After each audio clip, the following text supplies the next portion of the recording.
मेरा नाम शफक बुशा है। मैं कंसल्टेंट न्यूट्रिशनिस्ट और क्लिनिकल डाइटिशियन यानी कि माहिर ग़िज़ाइयात हूँ और आप देख रहे हैं सेहत ज़िंदगी। आज की इस वीडियो में हम आपको बताएंगे कि बहुत सारे लोग हमें कहते हैं कि मेरे पाँवों में नमनेस रहती है या पाँव सुन्न रहते हैं या पाँव के जो अंगूठों वाली साइड है वहाँ पे फील नहीं आता, फीलिंग नहीं होती, हर वक्त वहाँ पे सुइयाँ चुभती रहती हैं। तो कौन सी वजूहात हैं जिसकी वजह से पाँव की उंगलियाँ सुन्न रहती हैं या पाँव जो हैं वो आपके सुन्न रहते हैं?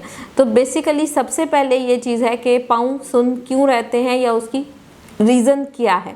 क्या ये किसी विटामिन की कमी है या ये आपके खून की गर्दिश की कोई प्रॉब्लम है या ये यूरिक एसिड या इससे रिलेटेड कोई प्रॉब्लम है। तो अगर पाँव की सूजन के ऊपर बात करूं तो पाँव की सूजन या पाँव का सुन्न होना इसकी डिफरेंट वजूहात होती हैं।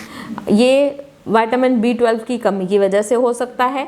शुगर के मरीज़ों में पाँव का जलना, पाँव का सूजना, पाँव का जो है उस पर सुइयाँ चुभना या नमनेस, क्योंकि शरियानें बारीक हो जाती हैं और उसकी वजह से आपकी ब्लड सर्कुलेशन नहीं होती। शुगर नहीं भी है तो जब आपकी बॉडी की ब्लड सर्कुलेशन और ऑक्सीजन सप्लाई आपके पाँव तक नहीं जा रही तो ये एक बहुत बड़ा और मेन कॉज है जिसकी वजह से आपको ये पाँव का सुन्न होना बेसिकली होता है।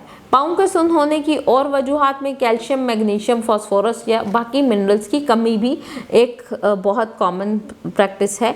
कुछ लोग जो थायराइड के मरीज़ हैं उनके साथ भी विटामिन D की कमी की वजह से या थायराइड के प्रॉब्लम की वजह से पाँव का सुन्न होना बहुत कॉमन है। तो अब मैं आपको बताती हूँ अगर आपको ये मसाइल हैं तो इसकी ट्रीटमेंट आपने कैसे करनी है या क्या करके आपने इसको बेहतर करना है। सबसे पहले ये कि आपने थोड़ी सी वॉक करनी है। वॉक से ब्लड सर्कुलेशन बेहतर होगी, पाँव की जो खून की गर्दिश है वो बेहतर होगी और आपकी सेहत उससे बेहतर होना स्टार्ट हो जाएगी। कम से कम भी हर नमाज के बाद 5-5 मिनट से स्टार्ट करें, 5 के बाद 7 और 7 से 10 मिनट की वॉक आप डेली बेसिस पे कर सकते हैं। दूसरे नंबर पे आप क्या करेंगे कि आपने अपनी खुराक में calcium, magnesium, phosphorus, vitamin D एक कोई भी फूड सप्लीमेंट ऐसा लें जिसमें ये तमाम मिनरल्स मौजूद हों और विटामिन D का सप्लीमेंट लें जो कि हेल्प कर सके।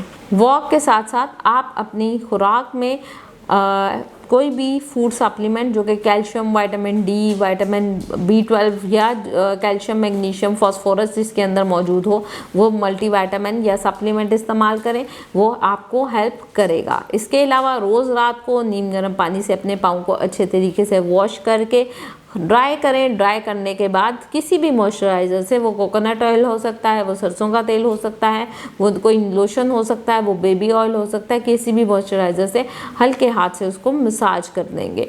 उससे क्या होगा कि आपकी ब्लड सर्कुलेशन बेहतर होना शुरू होगी और आपका ये प्रॉब्लम ठीक हो जाएगा।